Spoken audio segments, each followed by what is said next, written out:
तो आज मैं आपको एक अनोखी रहस्यमय कहानी सुनाऊंगी। अगर आप चैनल पर नए हैं तो अभी सब्सक्राइब कर ले, यह मेरा दूसरा नया चैनल है ताकि और भी रहस्यमय कहानी सबसे पहले आप तक पहुंचे तथा कहानी पूरा देखे, क्योंकि अंत में एक अनोखा रहस्य छुपा है। धन्यवाद। तो सुनिए। एक हरे भरे वन क्षेत्र में, जिसे औषधि वन के नाम से जाना जाता था, वहाँ के लोग अपनी दुर्लभ जड़ी बूटियों और गहन वनस्पति विज्ञान के ज्ञान के लिए प्रसिद्ध थे। वन के हृदय में एक प्राचीन शिव मंदिर था, जहाँ एक अस्पष्ट प्राण लिंग स्थापित था। यह मान्यता थी कि यह प्राण लिंग तभी अपनी जीवनी शक्ति प्रकट करता था जब कोई वनस्पति शास्त्री अपने ज्ञान के अभिमान को त्याग कर विनम्रता और सच्चे हृदय से प्रकृति का सम्मान करता था, न कि केवल अपने प्रयोगों और खोजों का प्रदर्शन करने के लिए। श्रावण मास में वनस्पति शास्त्री और ग्रामीण इस मंदिर में आते थे और अपनी फसलों व जड़ी बूटियों की समृद्धि के लिए प्रार्थना करते थे।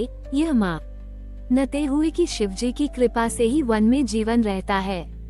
परंतु पिछले कुछ दशकों से औषधि वन के वनस्पति शास्त्रियों में केवल अपनी वैज्ञानिक खोजों और दूसरों पर श्रेष्ठता साबित करने की प्रवृत्ति बढ़ गई थी।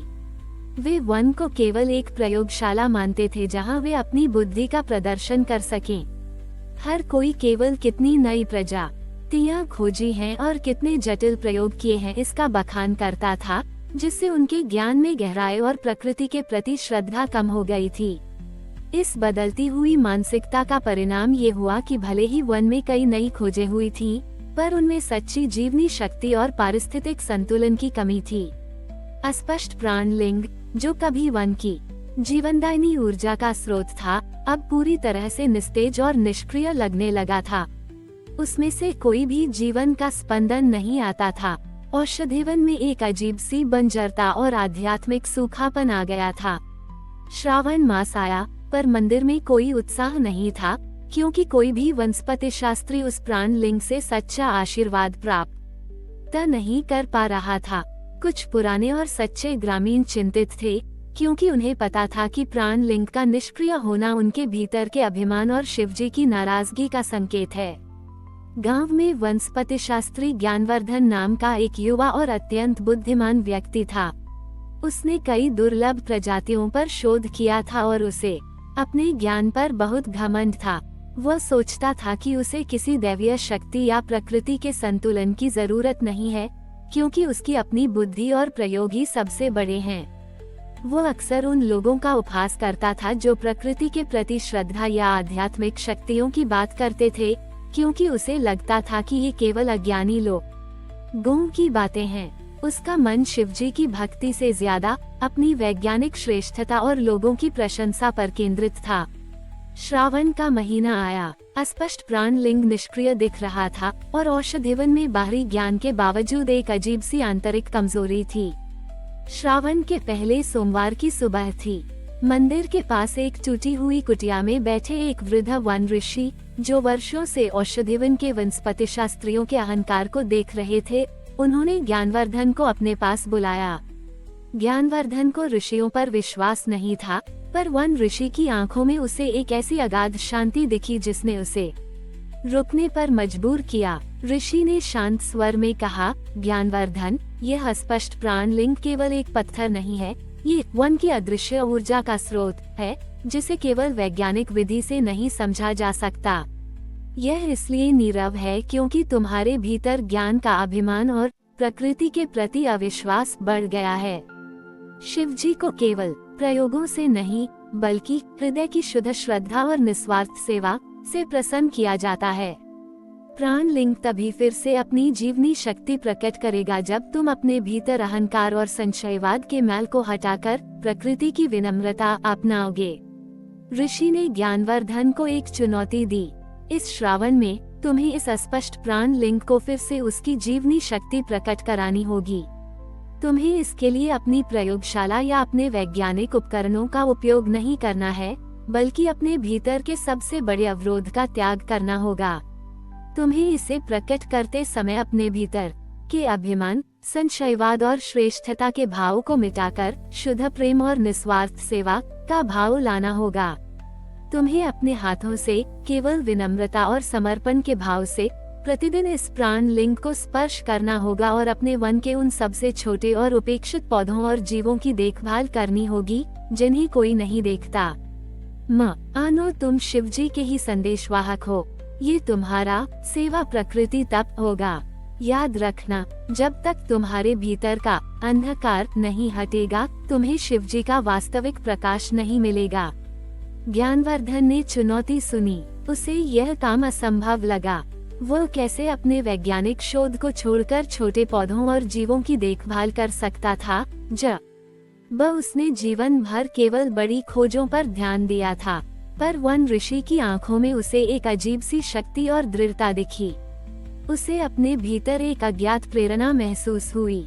उसने सोचा, ठीक है, मैं ये करके देखता हूँ। अगर प्राणलिंग सच में अपनी शक्ति प्रकट कर पाया तो शायद मुझे भी कुछ मिलेगा। उसने चुनौती स्वीकार कर ली, पर अभी भी उसके मन में संदेह और अपने अभिमानी स्वभाव की एक छोटी सी छाया थी। ज्ञानवर्धन ने चुनौती स्वीकार तो कर ली, पर अभी भी उसके मन में संदेह और अपने अभिमानी स्वभाव की एक छोटी सी छाया थी। श्रावण के पहले सोमवार की शाम से उसने प्रतिदिन अस्पष्ट प्राणलिंग के पास जाना शुरू कर दिया। उसने अपनी प्रयोगशाला का ये उपकरण और शोध पत्र एक तरफ रख दिए। अब वो अपने हाथों से अत्यंत कोमलता और एकाग्रता से प्राणलिंग को स्पर्श करता। वो केवल उसकी बाहरी बनावट को महसूस नहीं करता था, बल्कि अपने भीतर की अंतरात्मा की धड़कन और प्रकृति की अदृश्य ऊर्जा को समझने का प्रयास करता था। यह एक अभूतपूर्व कार्य था। एक वैज्ञानिक जिसने जीवन भर केवल बड़े प्रयोग किए थे, वह अब विनम्रता से वन के सबसे छोटे और उपेक्षित हिस्सों की सेवा कर रहा था। उसे यह बहुत कठिन लगा, उसके हाथ कांपते और उसका मन अक्सर उसे याद दिलाता कि यह सब व्यर्थ है, क्योंकि उसे कोई दृश्यमान परिवर्तन दिख नहीं रहा था। उसे एहसास हुआ कि जो वैज्ञानिक ज्ञान उसे कभी उसकी सबसे बड़ी ताकत लगता था, वही अब उसे विनम्रता और सच्ची करुणा सिखा रही थी। उसका अभिमान ही उसके भीतर अशांति का कारण था। धीरे धीरे जैसे जैसे ज्ञानवर्धन हर दिन निस्वार्थ भाव से वन के उन छोटे पौधों और निरीह जीवों की सेवा करता गया, उन्हें पानी देता, उनके आवास को ठीक करता, उनसे प्रेम से बात करता, उसे केवल शारीरिक प्रयास ही नहीं बल्कि एक आंतरिक बदलाव भी महसूस हुआ। हर सुबह जब वो प्राणलिंग को छूता और शिवजी का स्मरण करता, तो उसे अपने भीतर के अहंकार और संशयवाद को शांत करना पड़ता था। उसका ध्यान अब केवल अपनी खोजों पर नहीं, बल्कि प्रत्येक जीव के महत्व और प्रकृति के सूक्ष्म संतुलन पर केंद्रित हो गया था। ये सेवा केवल एक कर्तव्य नहीं था, ये उसके आत्मा का शुद्धिकरण बन रहा था, शिवजी को अर्पित एक तपस्या। वो अब किसी को कुछ साबित करने के लिए ये सब नहीं कर रहा था, बल्कि अपने भीतर की शांति और उस पुराने विश्वास के भाव को वापस लाने के लिए कर रहा था, जिसे उसने कभी नकार दिया था। श्रावण का अंतिम सप्ताह चल रहा था। अस्पष्ट प्राणलिंग अभी भी पूरी तरह से अपनी जीवनी शक्ति प्रकट नहीं कर रहा था और औषधिवन में निराशा गहरी थी। ज्ञानवर्धन लगभग थककर चूर हो चुका था। उसके शरीर में ऊर्जा कम थी, पर उसके मन में एक अद्भुत शांति थी जो उसने पहले कभी अनुभव नहीं की थी। एक शाम जब वह प्राणलिंग पर काम कर रहा था, तो उसने देखा कि मंदिर के बाहर एक नन्हा पौधा जो सूखे के कारण मुरझा रहा था, अपने अंतिम पत्तों को गिरा रहा था। उस निरीह जीव की पीड़ा को देखते ही ज्ञानवर्धन के भीतर एक असीम करुणा का संचार हुआ। उसे लगा जैसे शिवजी स्वयं इस छोटे से प्राणी के रूप में उसे संदेश दे रहे हैं कि सच्चा ज्ञान केवल प्रयोगशाला में नहीं, बल्कि हर जीव के जीवन को सहारा देने और उसके भीतर जीवन का संचार करने में है। उसने अपनी अंतिम शक्ति से उस पौधे को पानी दिया और उसके आसपास की मिट्टी को ठीक किया, इस बार किसी दिखावे के लिए नहीं, बल्कि केवल निस्वार्थ प्रेम और समर्पण के भाव से। श्रावण के अंतिम सोमवार की सुबह थी। ज्ञानवर्धन अब भीतर से शांत, विनम्र और सच्चे प्रेम से प्रकाशित अस्पष्ट प्राणलिंग के सामने खड़ा था। उसने धीरे से अपने हाथ जोड़े और अपनी आत्मा से निकली शुद्ध श्रद्धा को शिवजी को अर्पित किया। उसने कोई वैज्ञानिक सूत्र नहीं पढ़ा, न ही कोई विशेष प्रयोग किया। उसने बस अपने हृदय के भीतर से उस अटूट आंतरिक विश्वास और निस्वार्थ भक्ति की भावना को प्रवाहित करने का प्रयास किया, जो उसने अपने तप और सेवा से अर्जित किया था।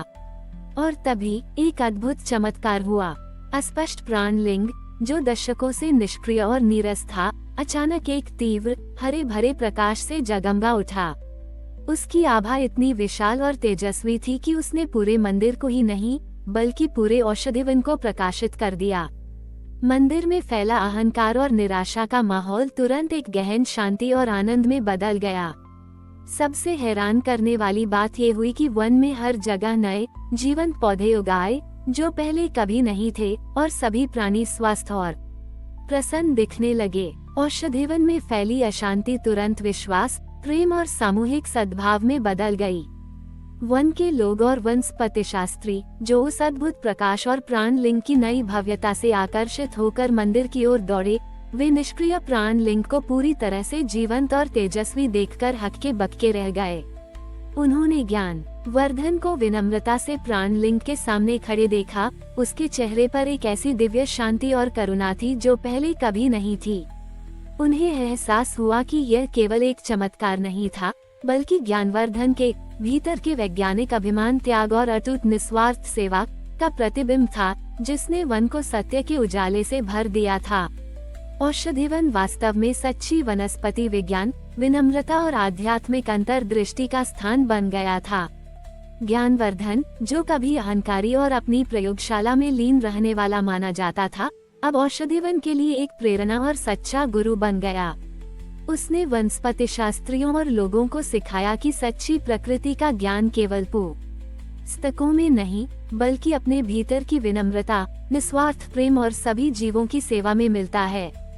अस्पष्ट प्राणलिंग अब केवल मंदिर का प्रतीक नहीं था, बल्कि एक निरंतर याद दिलाता था कि सच्ची भक्ति और आत्मा का समर्पण ही सबसे बड़ा प्रकाश है, और वही हमें शिवजी के वास्तविक स्वरूप से जोड़ता है। हमारी और भी आध्यात्मिक एवं अनोखी कहानियाँ देखने के लिए हमारे चैनल पर जाएं तथा धार्मिक एवं पौराणिक अनोखी कहानियाँ हमारे चैनल पर है। कृपया जाके देखें तथा हमारे चैनल को सब्सक्राइब करके रखें और वीडियो लाइक जरूर करें। धन्यवाद।